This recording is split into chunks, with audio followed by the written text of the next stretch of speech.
Deshawn hadn't seen his niece in 5 years. He'd left her a penthouse, a trust fund, everything. Now she was under a bridge, barefoot, holding bankruptcy papers. "It's all gone, Uncle." His wife grabbed the documents. Her hands trembled. "Deshawn, this signature. Your brother's been dead for months. Who signed this last week?" The rain came down in sheets that Tuesday evening, turning the Atlanta streets into rivers of reflected neon. Deshawn sat in the back of his Mercedes, scrolling through property listings on his tablet, while his wife Nicole stared out the window.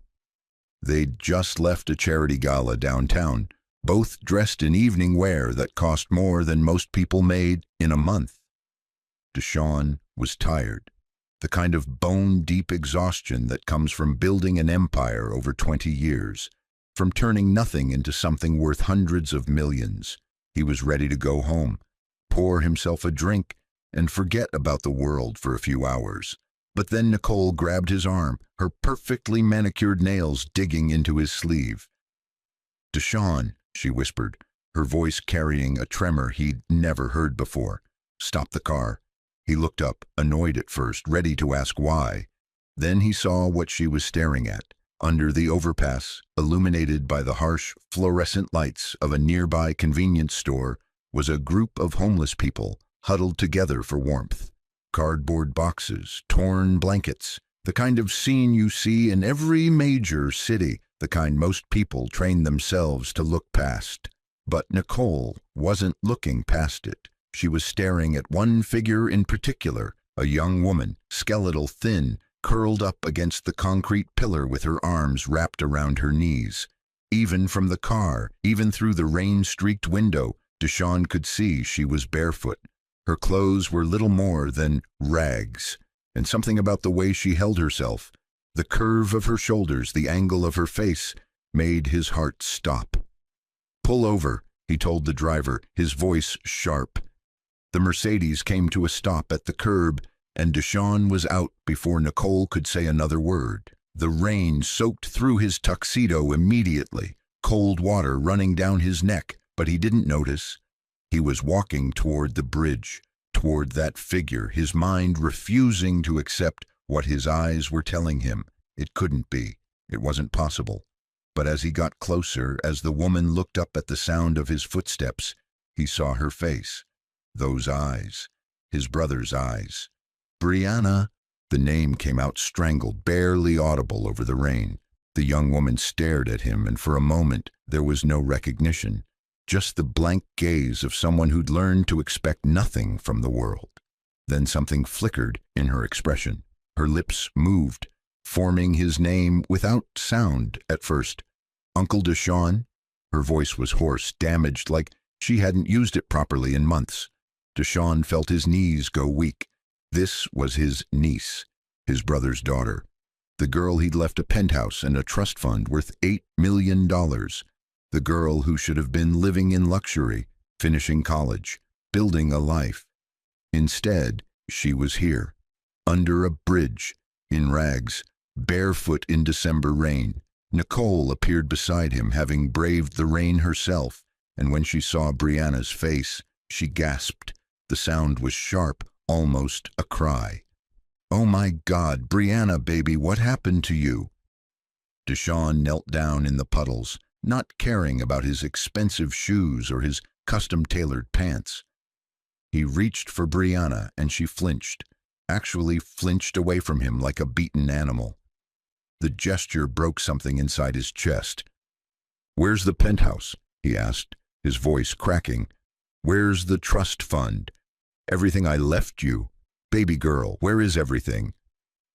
Brianna stared at him for a long moment, then reached into a plastic bag beside her. Her movements were slow, careful, like someone who'd learned that quick movements attracted the wrong kind of attention. She pulled out a folder, wrinkled and water-stained, and handed it to him. "It's all gone, Uncle," she whispered. "Bankrupt, lost everything." Nicole grabbed the documents from Deshawn's shaking hands and opened the folder. Deshawn watched his wife's face go pale in the streetlight, watched her eyes go wide with shock. "Deshawn," she said, her voice barely steady. "This signature, your brother's been dead for months. Who signed this last week?"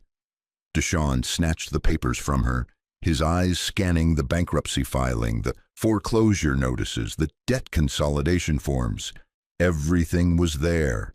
Official stamps, notary seals, legal language that declared Brianna financially ruined. And at the bottom of each page, a signature he'd know anywhere. His brother's signature. Marcus Johnson. Dated 7 days ago. Marcus, who'd been dead for 5 months. Buried in Oakland Cemetery with half of Atlanta's business elite at his funeral. Deshawn felt the world tilt sideways. Get in the car," he said, his voice hard now, controlled. "Brianna, get in the car right now." For a moment she didn't move. She just sat there in the rain looking at him like she didn't quite believe he was real. Like she thought if she blinked, he'd disappear and she'd be alone again under the bridge. "Now," Deshawn repeated, softer this time. "Please, baby girl, let me help you." Nicole was already moving, already wrapping her coat around Brianna's shoulders, helping her stand. The girl could barely walk. Her legs were weak, unsteady, and when Nicole's hand touched her back, Brianna winced. They made their way to the Mercedes, and Deshawn's driver opened the door without a word, his face carefully neutral even though his eyes showed shock. Inside the car, with the heat turned up and the rain shut out, Brianna started shaking, not from cold, though she was freezing, from shock, from the overwhelming reality of being warm and safe for the first time in God knows how long. Deshawn sat across from her, studying her face, and felt rage building in his chest. Someone had done this. Someone had taken everything from this girl and left her to die on the streets. And whoever they were, they'd forged his dead brother's signature to do it. To understand what happened, you have to go back.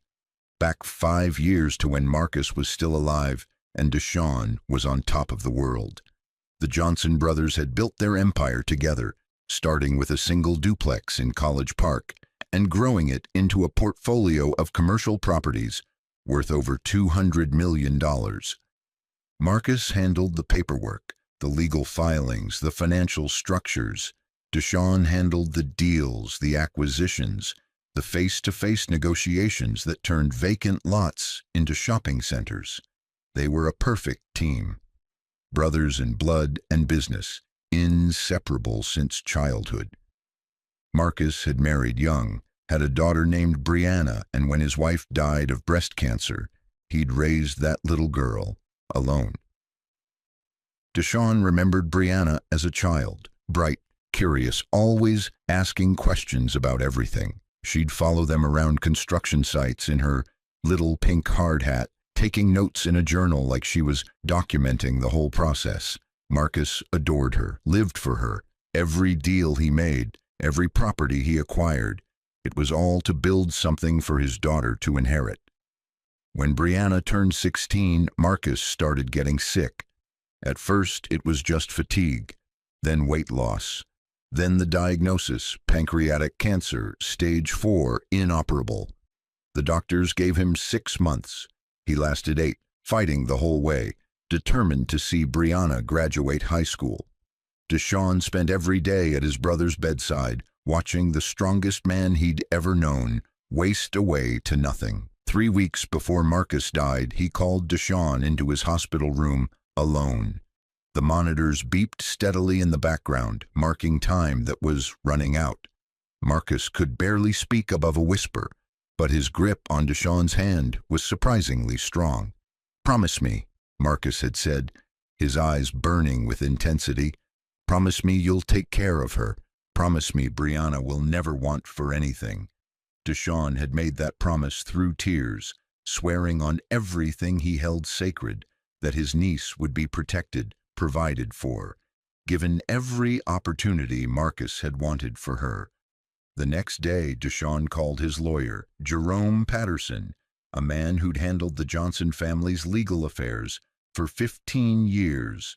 Together they created an ironclad trust fund structure. $8 million in a protected account that would pay Brianna a monthly allowance and cover all her expenses until she turned 30. At 30, she'd get full access to the principal. Additionally, Deshawn purchased a penthouse in Buckhead, $4 million worth of luxury living space, and put it directly in Brianna's name. The property was hers, free and clear, no mortgage, no liens.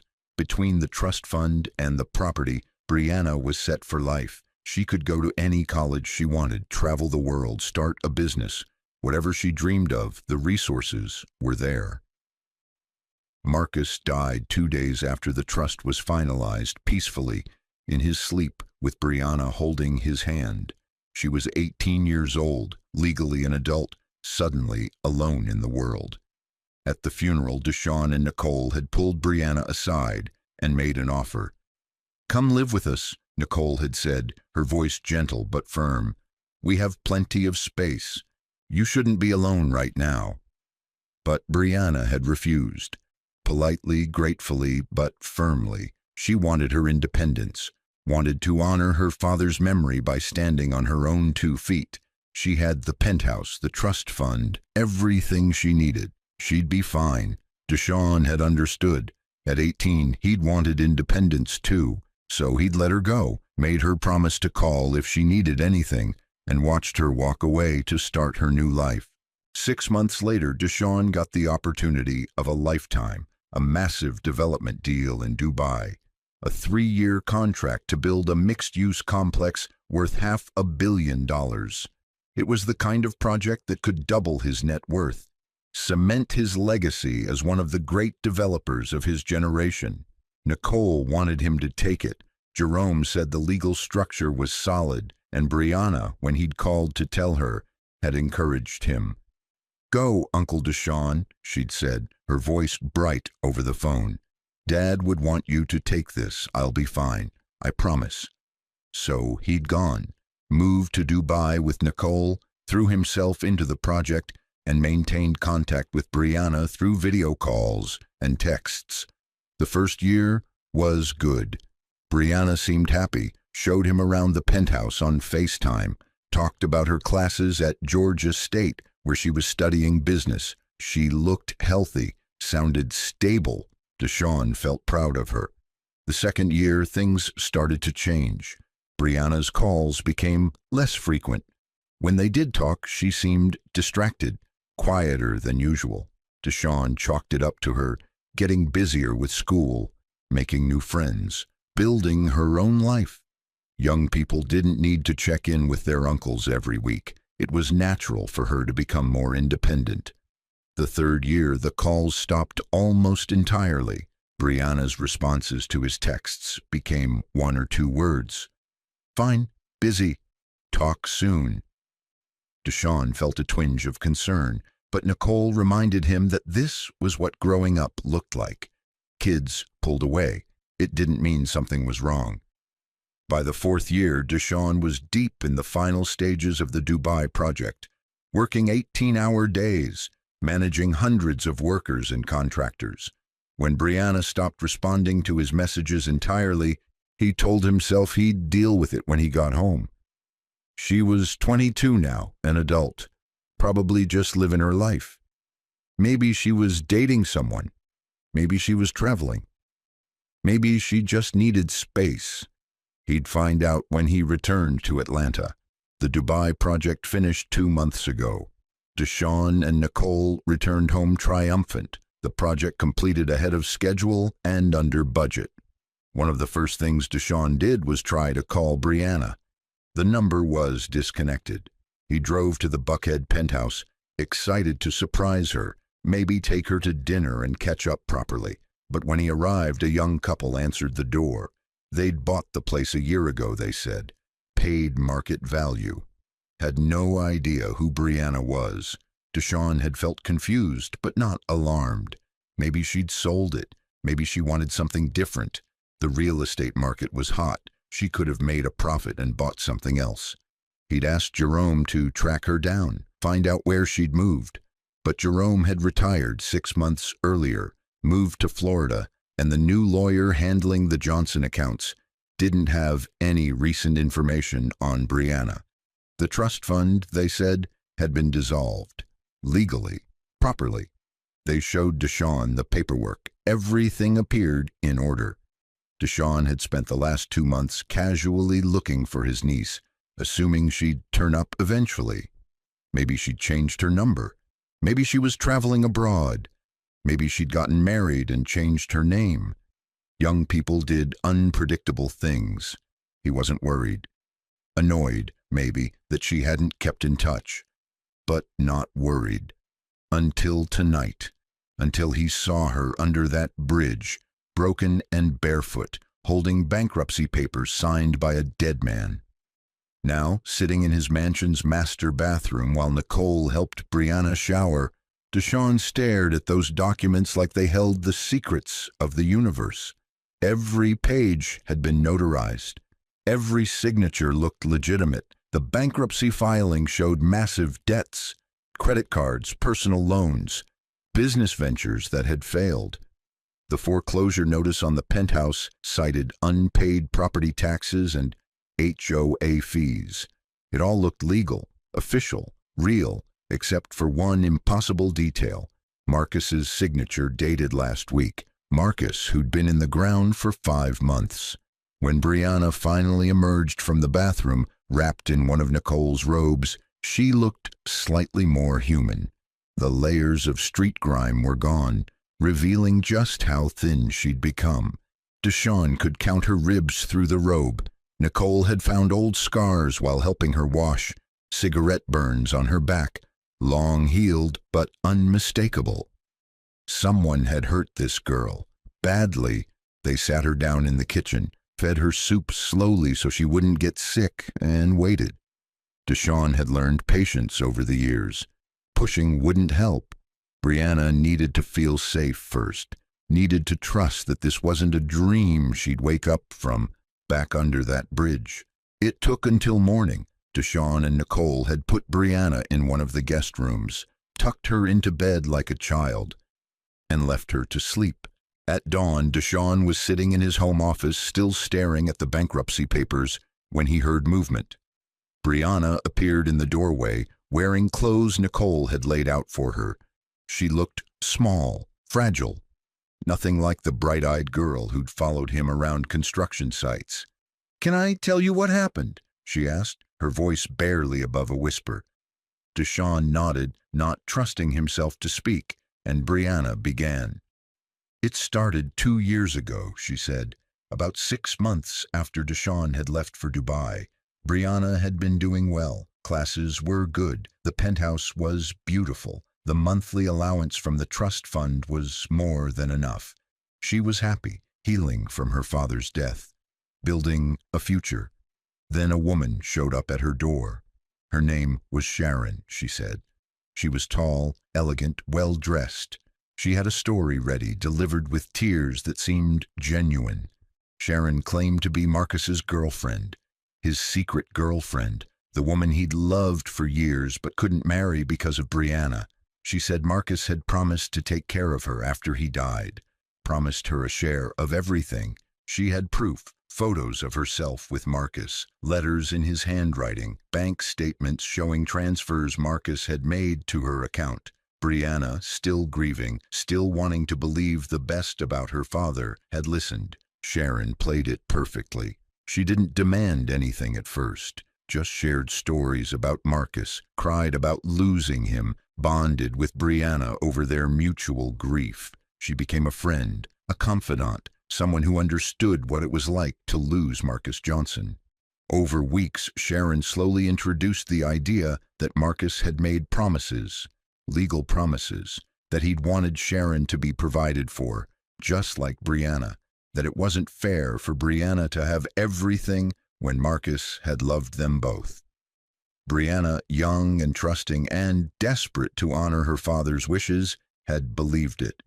When Sharon showed her legal documents, papers that claimed Marcus had promised half the trust fund to Sharon in a codicil to his will, Brianna hadn't questioned them. Sharon brought a notary, made everything seem official and proper. She said they were just adjustment papers, documents that would give Sharon access to her fair share while leaving Brianna's portion intact. Brianna signed. She signed everything Sharon put in front of her, believing she was doing what her father would have wanted. Within 2 weeks, Brianna's bank account was empty. The trust fund had been transferred to offshore accounts she couldn't access or trace. Sharon stopped answering her calls. When Brianna tried to contact Jerome, she found out he'd retired. The new lawyer at the firm didn't know her case, didn't have the original trust documents readily available, and told her it would take weeks to sort out. By the time Brianna realized what had happened, it was too late. The money was gone. She tried to hold on to the penthouse, but without the trust fund, she had no income. She couldn't pay property taxes, couldn't pay HOA fees, couldn't afford utilities or food. She'd gotten a job waitressing, trying to cover expenses, but it wasn't nearly enough. Foreclosure notices piled up. She'd tried calling Deshaun, but he was in Dubai, in meetings, and she couldn't reach him. She left messages that went unreturned. She felt ashamed, stupid, like she'd failed her father's memory by being so naive. The foreclosure went through. Brianna was evicted from the penthouse with nowhere to go. She bounced between friends' couches for a while, but that couldn't last. She was too proud to explain what had happened, too embarrassed to ask for help. Eventually, she ended up on the streets. That was 8 months ago. 8 months of sleeping under bridges, in shelters, in doorways. 8 months of learning how to survive on nothing. She'd tried to find Sharon, tried to track her down, but the woman had vanished completely. The address she'd given was fake. The phone number was disconnected. Even the name Sharon was probably made up. The notary who'd stamped the documents claimed he didn't remember her, said he processed hundreds of papers a week. The bank that had received the trust fund transfer was in the Cayman Islands and wouldn't provide information without a court order. Brianna had gone to the police, but they'd said it was a civil matter, not criminal. They couldn't help. She'd tried calling Deshaun again, but by then his number had changed for the Dubai project, and she didn't have the new one. She was alone, broke, hopeless. The cigarette burns on her back came from a shelter where an older woman had decided Brianna was too pretty, too young, taking up space that belonged to someone who'd been on the streets longer. The woman had held her down, pressed lit cigarettes into her skin, while others watched and did nothing.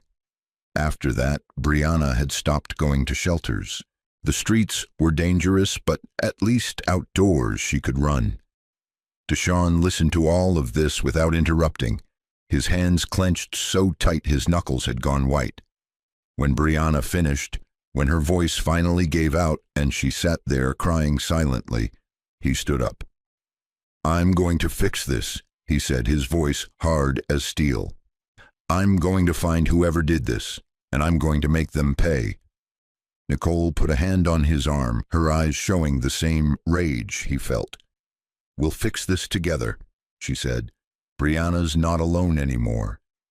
The first call Deshaun made was to his legal team, not Jerome's old firm, but a group of attorneys who specialized in fraud and financial crimes. Within hours, they were in his office, reviewing every document Brianna had. They traced the shell company that had taken ownership of the penthouse. It was registered in Delaware, a notorious haven for corporate secrecy, with layers upon layers of legal protection. The directors listed were all nominee services, paid figureheads who signed papers without asking questions. The actual owners were hidden behind so many corporate veils that breaking through would take months and cost hundreds of thousands in legal fees. The trust fund transfer was even worse. The offshore accounts in the Cayman Islands had been closed shortly after receiving the money. The funds had been moved again, probably to Switzerland or Singapore, jurisdictions with even stronger banking privacy laws. without a smoking gun, without proof of fraud that would convince a foreign court to open sealed records. The money was gone forever. For 3 days, Deshawn's team hit wall after wall. Whoever had orchestrated this knew exactly what they were doing. They'd covered their tracks with professional precision, using every legal loophole and privacy protection available. It wasn't the work of a simple con artist. This was sophisticated, planned, executed by someone who understood finance, law, and how to disappear money where it could never be found. Deshawn was ready to hire a private investigator, ready to spend millions hunting down leads, when Nicole made a discovery. She'd been going through the bankruptcy papers again, studying every detail when she noticed something. The notary stamp on several documents came from a firm in Memphis, Tennessee. It was a small detail, easy to miss, but Nicole had a sharp eye for inconsistencies. Why would someone in Atlanta use a notary from Memphis? She cross-referenced it with the documents Brianna had kept from her meetings with Sharon. Different papers, different dates, but the same notary firm. Memphis Mobile Notary Services. It was a connection, a thread, the first real lead they'd found. Deshawn and Nicole were on a plane to Memphis the next morning. The notary office was exactly what Deshawn had expected. A small, shabby operation in a strip mall between a check-cashing place and a dollar store. The kind of business that survived on volume, stamping hundreds of documents a week without asking too many questions. The owner, a nervous man in his 50s named Gerald, went pale when Deshawn walked in with 2 lawyers. At first, Gerald claimed he didn't remember anything. He processed so many documents, saw so many faces. How could he possibly recall one specific transaction from 2 years ago? Deshawn let his lawyers explain in very clear terms that Gerald's notary seal had been used to authenticate fraudulent documents, that federal charges for notary fraud carried up to 10 years in prison, that his business license would be revoked, his assets seized, his reputation destroyed, that unless he cooperated fully right now, he was going to lose everything. Gerald broke in under 5 minutes. Yes, he remembered. A man had come in, offered him $50,000 in cash to stamp some papers. Gerald hadn't asked questions, hadn't verified identities, hadn't done any of the things notaries are legally required to do. The money had been too good. He'd stamped the papers, taken the cash, and tried to forget about it. Who was the man?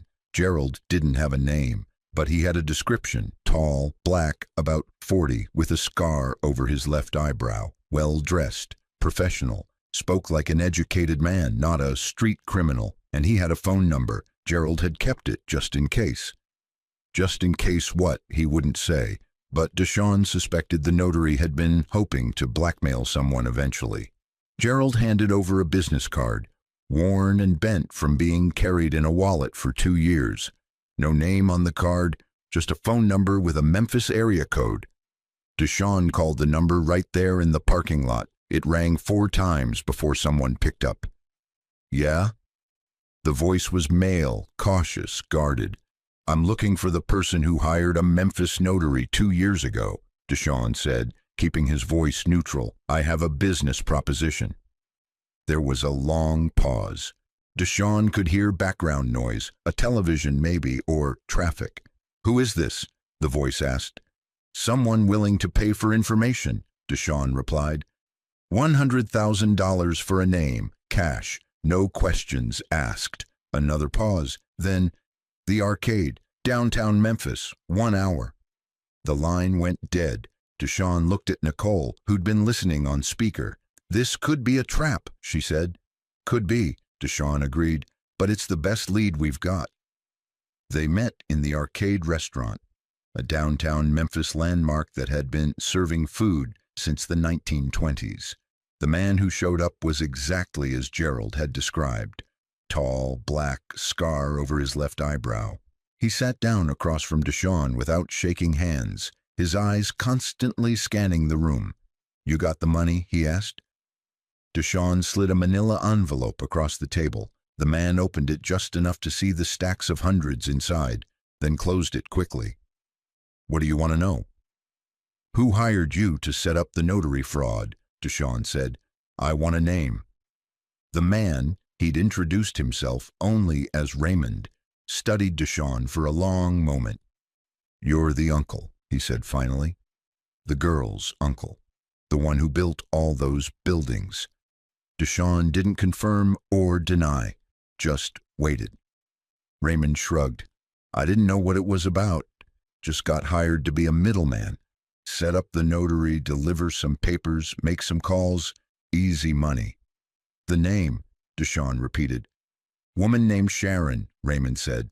"Except that wasn't her real name. Real name's Vanessa. Vanessa Clark." The name hit Deshawn like a physical blow. Vanessa, Marcus's ex-wife. Brianna's stepmother from hell. The woman who'd made Marcus's life miserable for 3 years before he'd finally divorced her. Deshawn had completely forgotten about her. She'd disappeared after the divorce, moved away, hadn't been heard from in over a decade. "She local?" Deshawn asked, his voice tight. "Memphis?" Raymond nodded. "Got an apartment in Midtown, fancy place, paid in cash." He rattled off an address, and Deshawn committed it to memory. "She know you're talking to me." "Nobody knows nothing," Raymond said, standing up. "And I was never here."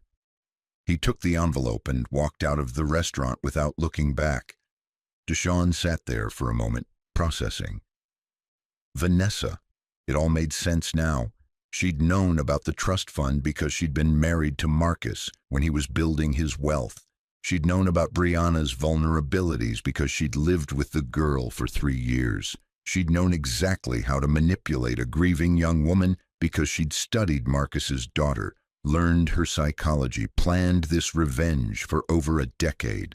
The divorce had left Vanessa with almost nothing. Marcus had a prenuptial agreement that protected his assets. She'd walked away with $50,000 and a restraining order after Marcus had discovered she was cheating with 3 different men. She'd sworn revenge, threatened Marcus in court, said he'd regret leaving her with nothing. And then she'd vanished.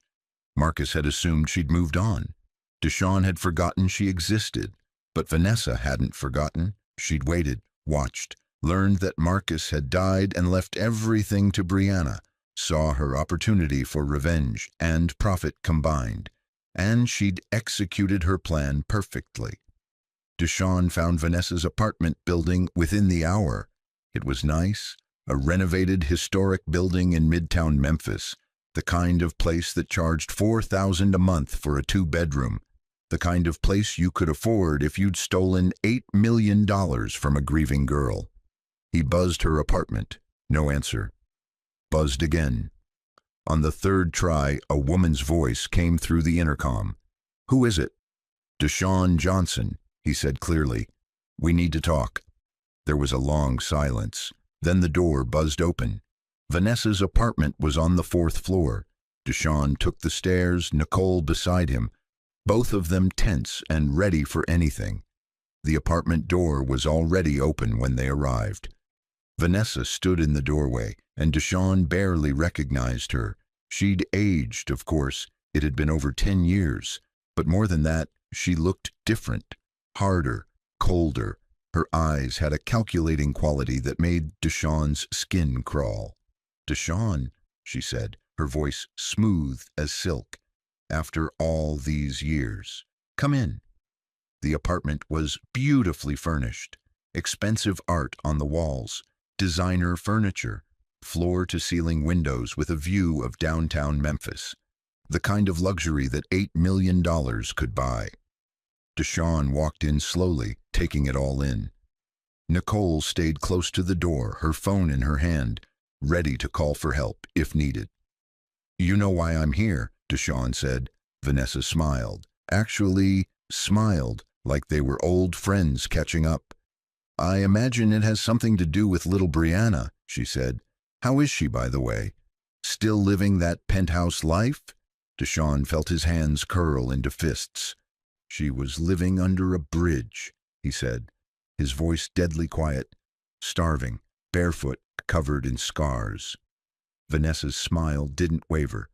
"Oh, dear," she said, with absolutely no sincerity. "That is unfortunate." "You stole everything from her," Deshawn continued, "pretended to be someone named Sharon, manipulated her into signing away her inheritance, forged my brother's signature on bankruptcy papers. You committed federal fraud, identity theft, and God knows what else." Vanessa walked to her bar cart and poured herself a glass of wine. "Would you like a drink?" she asked. "I have an excellent Bordeaux." "I want the money back," Deshawn said. "Every penny, and then I want you in prison." Vanessa laughed. Actually laughed, like he'd told a hilarious joke. "The money's gone, Deshawn. Offshore accounts, untraceable. Even if you could prove I took it, which you can't, you'd never see a penny." "I can prove it," Deshawn said. "I have the notary. I have Raymond. I have enough to put you away for 20 years. Vanessa took a sip of her wine. "Do you? Because from where I'm standing, you have a notary who admits to fraud, which makes him an unreliable witness. You have a middleman who'll disappear the second you try to subpoena him. And you have some paperwork that Brianna signed voluntarily. She's an adult. She made a choice." "You manipulated her," Nicole said from the doorway, speaking for the first time. "She was grieving. You took advantage of her." "I presented her with an opportunity," Vanessa corrected. "She chose to sign. That's not manipulation. That's business." Deshawn stepped closer to Vanessa, and something in his expression made her smile finally falter. "Why?" he asked. "Marcus divorced you a decade ago. Why wait all this time? Why hurt his daughter?" Vanessa's face hardened. "Because Marcus left me with nothing," she spat. "I gave him 3 years of my life, raised his brat of a daughter, played the perfect wife, and when I made one mistake, a few harmless affairs, he threw me out like garbage. $50,000, that's all I got. Do you know what he was worth when he died? Over $100 million, and he left it all to that girl, his precious princess, the daughter who never appreciated anything." "So this was revenge," Deshawn said. "Revenge and profit," Vanessa agreed. "Marcus owed me, and since he's dead, I collected from what he left behind." She finished her wine and set the glass down. "Now, if you'll excuse me, I have a dinner reservation. You can see yourselves out." Deshawn pulled out his phone. "I recorded this entire conversation," he said. "Every word, confession to fraud, theft, and conspiracy." Vanessa's eyes widened, and for the first time she looked genuinely worried. Then she laughed again, but it sounded forced. "So what? You'll go to the police? The FBI? Go ahead. By the time they get a warrant, I'll be in a country with no extradition treaty. The money's already gone. You'll never touch it. And me? I'll be on a beach somewhere, drinking mojitos with Marcus's money." She walked to the door and opened it.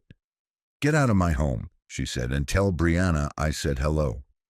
Deshawn didn't move. He just stood there, staring at her, and something in his eyes made Vanessa take a step back. "You think you've won," he said quietly. "You think because the money's gone you get to walk away free, but you're wrong. Because I don't need the money. I can rebuild Brianna's life with my own fortune. What I need is justice, and I promise you, Vanessa, you're going to pay for what you did." He walked past her toward the door, Nicole following. In the hallway, he turned back one more time. "Enjoy Memphis while you can," he said, "because wherever you run, I'll find you, and I'll make sure you spend the rest of your life in a cage." The next morning, Deshawn turned over everything he had to the FBI, the recordings, the notary's testimony, Raymond's information, the trail of documents showing how the trust fund had been dismantled. It took 6 weeks for the FBI to build their case, but when they moved fast. Vanessa was arrested at Memphis International Airport trying to board a flight to Costa Rica with 3 fake passports and $200,000 in cash. The federal prosecutor charged her with wire fraud, identity theft, notary fraud, and conspiracy. The trial lasted 3 weeks. Raymond testified in exchange for immunity. Gerald, the notary, testified to save his business. Deshawn and Brianna both took the stand, telling their stories to a jury that looked more horrified with each passing day. Vanessa's defense attorney tried to argue that Brianna had signed the documents willingly, that there was no proof of coercion. But the evidence was overwhelming. The fake identity, the forged signatures, the offshore accounts, the calculated manipulation of a grieving young woman. The jury deliberated for 4 hours. When they came back, the verdict was unanimous on all counts. Guilty. The judge sentenced Vanessa to 18 years in federal prison with no possibility of parole. She showed no remorse. Even at sentencing, when given the chance to speak, she blamed everyone but herself. Blamed Marcus for divorcing her. Blamed Brianna for being naive. Blamed Deshawn for interfering. The judge cut her off mid-sentence. "I've seen a lot of criminals in my courtroom," the judge said, "but rarely have I seen someone with so little conscience. You destroyed a young woman's life out of greed and spite. You deserve every day of the sentence I'm giving you." Vanessa was led away in handcuffs, still talking, still making excuses. Brianna watched her go, and for the first time in months, Deshawn saw something like peace in his niece's eyes. Outside the courthouse, Brianna turned to Deshawn. "Thank you," she said simply, "for not giving up on me." Deshawn pulled her into a hug. "I'm your family," he said. "Family doesn't give up." The rebuilding took time. Deshawn couldn't restore the original trust fund. That money was gone, scattered across foreign accounts that would take decades to recover if they ever could be. But he had his own fortune. He created a new trust for Brianna, smaller this time, $2 million, but managed carefully with safeguards to prevent another theft. Brianna moved into Deshawn and Nicole's mansion, not permanently, they all understood, but for as long as she needed. She started therapy twice a week, working through the trauma of what she'd endured, the nightmares, the hypervigilance, the fear that at any moment someone would take it all away again. She enrolled in online classes at Georgia State, picking up where she'd left off. The university, when they heard her story, offered her a full scholarship and academic counseling. She started slowly, 2 classes the first semester, but she was determined to finish what she'd started. Deshawn offered her a job at his real estate company, and to his surprise, she accepted. She started in the property management division, learning the business from the ground up. She was good at it, had her father's mind for details and her uncle's instinct for people. 6 months after the trial, on Brianna's 24th birthday, Deshawn took her for a drive. He didn't tell her where they were going, just said it was a surprise. When they pulled up in front of the Buckhead Penthouse, Brianna's face went pale. "Uncle Deshawn," she started, but he held up a hand. "I bought it back," he said. "Cost me almost double what I paid the first time, but I didn't care. This was always supposed to be yours." He handed her the keys. "When you're ready," he said. "No pressure. You can stay with us as long as you want. But when you're ready to stand on your own again, this is here, waiting for you." Brianna took the keys with shaking hands. They went up together, Deshawn and Nicole and Brianna, and walked through the empty penthouse. Someone had renovated it, new floors, new paint, new fixtures, but the bones were the same. The view was the same. The home Brianna's father had wanted her to have was still here.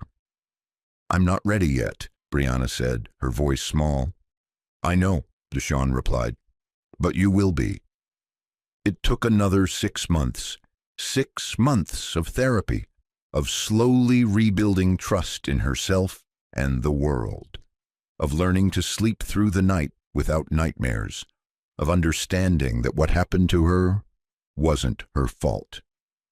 One Saturday morning, Brianna came down to breakfast and announced, "I'm ready to move into the penthouse." Nicole cried. Deshawn tried not to, but failed. They helped her move in that weekend, filling the space with furniture and photographs, and all the pieces of a life that was finally, truly, hers again. Brianna graduated college with honors a year later. She'd majored in business with a minor in social work, and her thesis was about financial fraud targeting vulnerable populations. She turned it into a nonprofit organization, Second Chance Financial, dedicated to helping fraud victims navigate the legal system and rebuild their lives. She worked full-time at Deshawn's company but ran the nonprofit on weekends and evenings. It started small, just Brianna and a handful of volunteers, but word spread. Other victims found her, young people who'd been scammed, elderly people who'd lost their savings, immigrants who'd been taken advantage of. She helped them all, using her story to connect, using her experience to guide them through the darkness. 2 years after moving back into the penthouse, Brianna stood on the balcony with Deshawn and Nicole, looking out over Atlanta, the city lights spread below them like stars. "I've been thinking," Brianna said, "about going back to the bridge." Nicole looked alarmed. "Why would you?" "Not to stay," Brianna clarified quickly. "To help. There are people there, people like I was, lost, forgotten. I want to do something." So they started a program.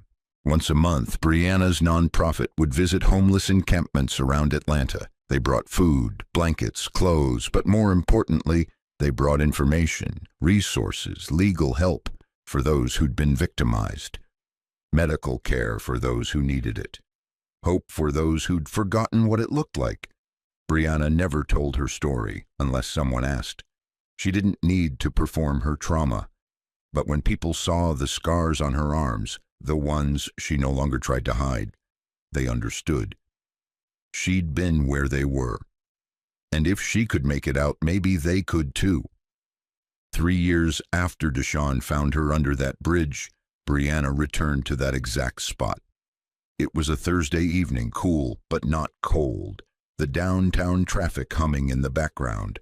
She brought supplies with her, food, water, hygiene kits, and set them up on a folding table. A few people approached cautiously. One was a young woman, maybe 19, with hollow eyes and torn jeans. She hung back, watching but not engaging. Brianna recognized that look, the suspicion, the fear that any kindness was a trap. "Hey," Brianna said gently, approaching with her hands visible, non-threatening. "I'm Brianna. I'm with Second Chance Financial. We help people who've been scammed or stolen from." The girl didn't respond, just stared.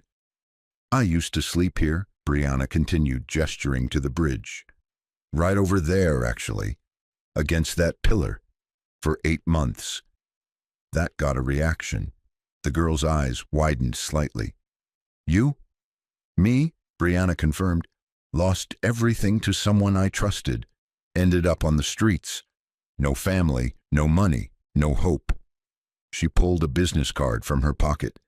"If you ever want to talk, or if you need help, or if you just want a hot meal and a shower, no questions asked, call this number." The girl took the card with trembling fingers. "What if—" she started, then stopped. "What if it's too late? What if I can't come back from this?" Brianna smiled. It was a real smile, warm and genuine and full of something the girl probably hadn't seen in a long time. Hope. "It's never too late," Brianna said. "I promise you that. I was where you are. Worse, maybe, and I made it. You can too." The girl didn't call that night or the next night. But a week later, Brianna's phone rang, a young voice, scared but determined. "You said I could call, that it wasn't too late." "It's not," Brianna replied, already reaching for her keys. "Where are you? I'm coming to get you."